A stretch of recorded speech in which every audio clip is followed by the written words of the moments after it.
Il est revenu, Philippe Thyssen de chez Doppio. J'ai craqué. Il a craqué. Un petit slide pour l'introduire. Alors, on avait promis de parler de Stan Smith, mais on va d'abord expliquer les choses telles qu'elles doivent être expliquées. Et on va parler de quelqu'un qui n'est pas un joueur de tennis, mais on va parler de Brian Solis. Jeu, 7 match.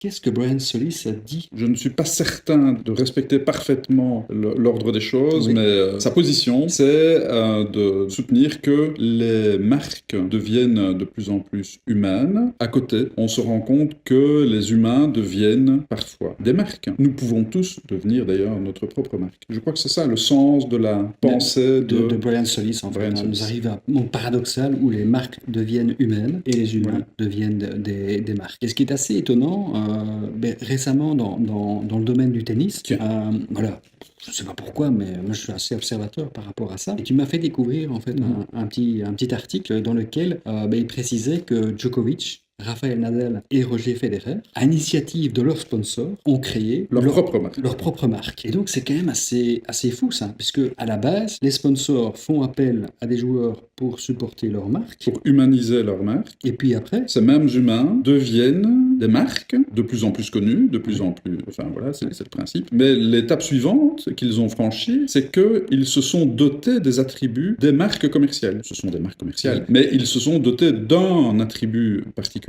qui est celui de la marque visuelle. Et ça, c'est vraiment la boucle qui est en train de se boucler. À mes yeux, en tous les cas, à mes yeux, d'un point de vue marketing. Exactement. Et donc, par exemple, toi, qu'on identifie à Liège comme étant Monsieur Doppio. Pas seulement à Liège. Pas seulement à Liège. Hein.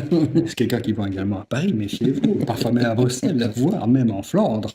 En Anvers. Hein. En fait, tu es identifié quand même à la marque Doppio. On t'appelle parfois d'ailleurs Doppio. Monsieur Doppio. Donc peut-être qu'un jour, tu vas devoir finalement brander ton nom, qui est Philippe Thyssen. En fait. Oui, c'est encore un scénario un peu différent, puisque l'ambiguïté dans mon cas, l'ambiguïté par rapport à la marque Doppio, je pense, c'est que Philippe Thyssen et Doppio sont arrivés quelque part sur la scène au même moment. Et donc, le hasard a fait que la marque, les lettres qui constituent la marque Doppio et la consonance a un côté visiblement sympathique, très loin d'un acronyme, très loin de lettres parfois même difficilement prononçables. Eh bien voilà, c'est tout ça qui a contribué. Je pense que c'est plutôt un peu le hasard du calendrier dans mon propre cas qui a fait qu'il y a cette confusion, mais qui m'arrange très très bien, entre la marque de mon entreprise, de mon agence et mon propre nom. Voilà, il y a un côté aussi un peu sympathique à la chose qui m'arrange très très bien. Mais c'est une autre histoire que celle de star mondiale, parce que moi je ne suis qu'une star à Liège. Encore, tout le monde connaît Philippe Thyssen à Liège.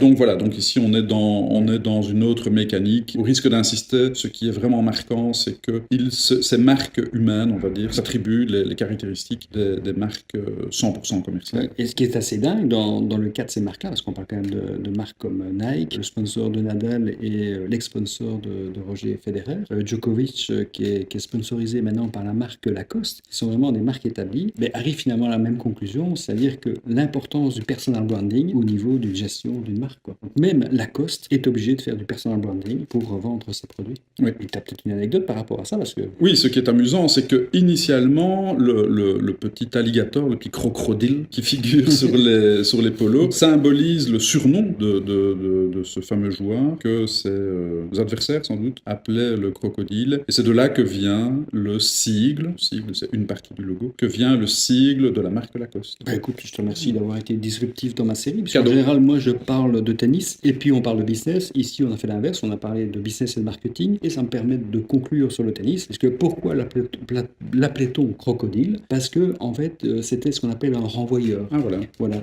Et donc, c'était le meilleur des crocodiles. C'était un défenseur. À bientôt, Philippe.